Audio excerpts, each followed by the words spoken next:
Welcome to English Baba channel class 7th history से chapter number 2 है new Kings and kingdoms. आज हम करेंगे इसके क्वेश्चन आंसर, तो जल्दी से वीडियो को लाइक कर दो।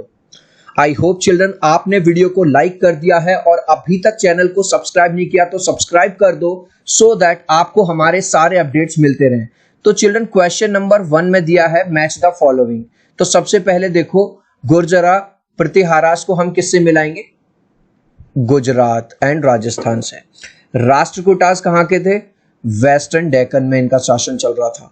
पालाज बंगाल और चोलास को किससे मिलाओगे आप? तमिलनाडु से। ठीक है, अब आप क्वेश्चन आंसर देखिए। What were the qualification necessary to become a member of committee of the Sabha in Chola Empire?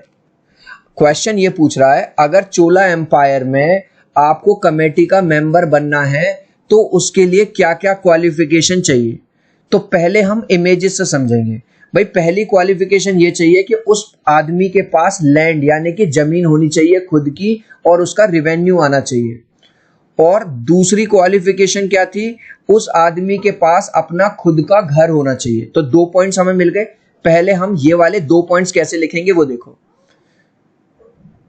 ये जो रेड में मैंने लिखा है the qualification necessary to become a member of, ये मैंने पूरा क्वेश्चन में से ही कॉपी किया है। तो आप भी इसी तरह से क्वेश्चन में से ही कॉपी करोगे। तो पहली क्वालिफिकेशन क्या होनी चाहिए? Number 1, they should be owners of the land, उनके पास अपनी खुद की जमीन होनी चाहिए। Number 2, they should have their own homes, उनके पास खुद का घर होना चाहिए। Number 3, their as THEIR, their age should be 35 to 70 years old, यानी कि वो जो आदमी होना चाहिए 35 साल से लेके 70 साल तक का होना चाहिए। अगर 35 साल से कम का होगा तो भी उसका सिलेक्शन नहीं हो सकता, और अगर वो 70 साल से ज्यादा का होगा तो भी उसका सिलेक्शन नहीं हो सकता। नेक्स्ट पॉइंट देखेंगे, जिस भी पर्सन को अपनी दावेदारी पेश करनी है उसको वेदों का ज्ञान होना चाहिए। वेद कौन कौन से हैं? आपको पता है कि हमारे यहाँ 4 वेद हैं, ऋग्वेद, सामवेद, यजुर्वेद और अथर्ववेद। कितने वेद हैं? 4 वेद हैं हमारे यहाँ। तो उसको वेदों की भी जानकारी होनी चाहिए। तो 4th पॉइंट हम क्या लिखेंगे? दे should have knowledge of the Vedas, उनके पास वेदास की नॉलेज होना चाहिए। और एक लास्ट पॉइंट, उनको एडमिनिस्ट्रेशन। चिल्ड्रन आपके स्कूल में प्रिंसिपल मैम क्या करती हैं? पढ़ाती नहीं है, वो एडमिनिस्ट्रेशन करती हैं कि भाई एग्जाम कब कंडक्ट कराने हैं, PTM कब कंडक्ट करानी है, स्पोर्ट्स पीरियड हो रहा है या नहीं हो रहा, बच्चे डिसिप्लिन में है या नहीं। तो उसको एडमिनिस्ट्रेशन की नॉलेज होनी चाहिए। दे should have knowledge of administration. तो ये 5 पॉइंट्स अगर आप लिखाओगे इस तरह तो आपको फुल मार्क्स मिल जाएंगे। Next question, what were the 2 major cities under the control of the Chahamanas? जो चाहमनास थे इनके कंट्रोल में 2 बड़े बड़े सिटीज कौन से थे? एक था दिल्ली और एक था Ajmer, Delhi and Ajmer. Next, how did the Rashtrakutas become powerful? अब जो तो क्वेश्चन पूछ रहा है जो राष्ट्रकूटास थे वो पावरफुल कैसे बने। अब देखो राष्ट्रकूटास ने क्या चाल चली थी।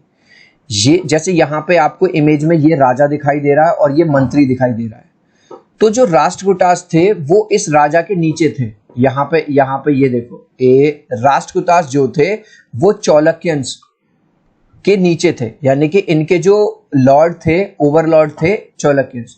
तो राष्ट्रकूटास ने क्या किया? अपने जो ऊपर के महाराज थे इन्हीं को हरा दिया और इन्हीं की गद्दी ले ली। पहला काम तो इन्होंने ये किया। अब दूसरी प्रॉब्लम ये थी कि उस टाइम पे किंग केवल वही लोग बन सकते थे, वही लोग किंगडम चला सकते थे जो क्षत्रिय होंगे।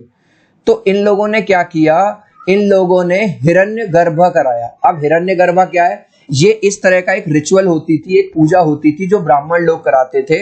अगर आपका जन्म एज अ क्षत्रिय नहीं हुआ लेकिन आप हिरण्यगर्भ करवा देते हो ब्राह्मणों के द्वारा, तो ये माना जाता था कि तुम्हारा रीबर्थ हो गया, तुम्हारा पुनर्जन्म हो गया है और तुम अब राजा की तरह अपना किंगडम चला सकते हो। तो दूसरी चीज इन्होंने ऐसे करी। अब इस बात को हम लिखेंगे कैसे? जो दांती दुर्गा था, जो राष्ट्रकूटा का चीफ था, डिफीटेड हिज चालुक्यन ओवरलॉर्ड। तो यहां पे ये देखो दांती दुर्गा, यानी कि इसने क्या किया? अपने ही महाराज को, इनके नीचे काम करता था, इनको हरा दिया। अब दूसरी दिक्कत इसके सामने क्या थी कि भाई मैं क्षत्रिय नहीं हूं, मैं राजा कैसे बनूंगा? He performed a ritual called Hiranyagarbha. इसने ब्राह्मणों का साथ लिया, ब्राह्मणों को, पंडितों को, और इसने वो जो पूजा पाठ करवाई Hiranyagarbha, with the help of Brahmans to start his own kingdom, अपना खुद का राज्य, अपना खुद का किंगडम स्टार्ट करने के लिए इसने क्या करवाया, हिरण्यगर्भ करवाया। Next, what did the new dynasties do to gain the acceptance. अब जो नए नए राजा बन रहे थे, नए नए महाराजा बन रहे थे, इन्होंने, ताकि पूरी दुनिया इनको जाने, लोग इनकी तारीफ करें, तो इन्होंने ऐसा क्या काम करवाया। एक तो सबसे पहले इन्होंने भाई साहब अपने नाम के आगे राजा, अधिराजा, महाराजा, आपने कई बार मूवीज वगैरह में देखा होगा, सावधान राजाओं के राजा, महाराजाओं के महाराज फलाने फलाने पधार रहे हैं, देखा है। जैसे मैं हूं इंग्लिश बाबा हूं, तो मैं अपने आप के लिए कहने लगूं है राजाओं के राजा, महाराजाओं के महाराजा, इंग्लिश बाबा। तो सबसे पहले तो इन्होंने अपने टाइटल्स ऐसे ऐसे लगा लिए जो वो है। तो पहला पॉइंट देखो आप क्या लिखोगे, पहला पॉइंट लिखोगे many kings adopted high sounding titles like Maharaja, Adhiraja. मान के चलो नाम है सिंपल राजकुमार, तो उनके आगे लिख दिया महाराजाओं के महाराजा, अधिराजा, राजकुमार जी पधार रहे हैं, ठीक है। The new dynasties gain power and wealth, पहला पॉइंट ये लिख दोगे, जैसी न्यू डायनेस्टीज आने लगी, नई नई सल्तनत आने लगी, इनके पास पावर आने लगी, पैसा आने लगा, तो सबसे पहले इन्होंने अपना नाम के आगे बड़े बड़े टाइटल लगा लिए। दूसरा क्या किया, इन्होंने जो उस टाइम के विद्वान पंडित होते थे, ब्राह्मण होते थे, ज्यादा ज्ञानी, उनको अपॉइंट किया कि भाई हम तुम्हें पैसा देंगे, आप हमारे बारे में लिखो, क्योंकि उस टाइम पे पंडित लोग लिखते थे, है ना, ताकि आने वाली जनरेशन को भी हमारे बारे में पता चले कि हमने क्या क्या काम किए, हम कितने वीर हैं, हमने कितनी लड़ाई किया जीती हैं। They appointed Brahmans to write about them as brave warriors, तो इन्होंने ब्राह्मण्स को अपॉइंट किया और ये कहा कि हमारे बारे में, हमारी गाथाओं का वर्णन करो कि हम कितने वीर हैं। और इन्होंने एक और काम किया, अपनी छवि को, अपनी इमेज को और ज्यादा सुधारने के लिए इन्होंने बड़े बड़े टेम्पल्स बनवाना शुरू कर दिए, क्योंकि भाई कोई टेम्पल 2000 साल पहले बना वो आज भी है, तो लोगों को पीढ़ी दर पीढ़ी, जनरेशन आफ्टर जनरेशन ये पता चलता रहेगा कि भाई फलाने राजा कितने अच्छे थे, उन्होंने कितना मतलब टेम्पल बनवाए। They try to demonstrate their power by building large temples, ठीक है। गाइज अभी तक इस वीडियो को लाइक नहीं किया तो प्लीज लाइक कर देना, आपके एक लाइक से, एक सब्सक्राइब से बहुत मोटिवेशन मिलता है। मैं 3 तक काउंट करूंगा, प्लीज वीडियो को लाइक कर देना, 1 2 3। आई होप चिल्ड्रन आपने वीडियो को लाइक कर दिया है, thank you children. Next, what kind of irrigation works developed in Tamil Nadu. Tamil Nadu में इरिगेशन का मतलब पानी के लिए, प्लांट्स वगैरह को पानी, क्रॉप्स को क्या क्या काम करवाए गए। अब वहां पानी की कमी थी, तो सबसे पहले कुएं खुदवाए गए, और जो बड़ी बड़ी रिवर्स थी उनमें से काट के नहरें बनवाई गई, कैनाल्स बनवाई गई, और एक और काम करा गया कि बड़ी बड़ी ना स्टोरेज टंकी बनवाई गई। आपने आजकल भी देखी होंगी, इस तरह की हर शहर में आपको देखने को मिल जाएगी। तो ये 3 बातें लिखनी है। नंबर 1 वेल्स, यानी कि कुएं बनवाए गए। ह्यूज टैंक्स वर कंस्ट्रक्टेड, बड़े बड़े टैंक्स बनवाए गए टू कलेक्ट रेन वाटर को कलेक्ट करने के लिए। कैनाल्स वर कंस्ट्रक्टेड, और नहरें बनवाई गई।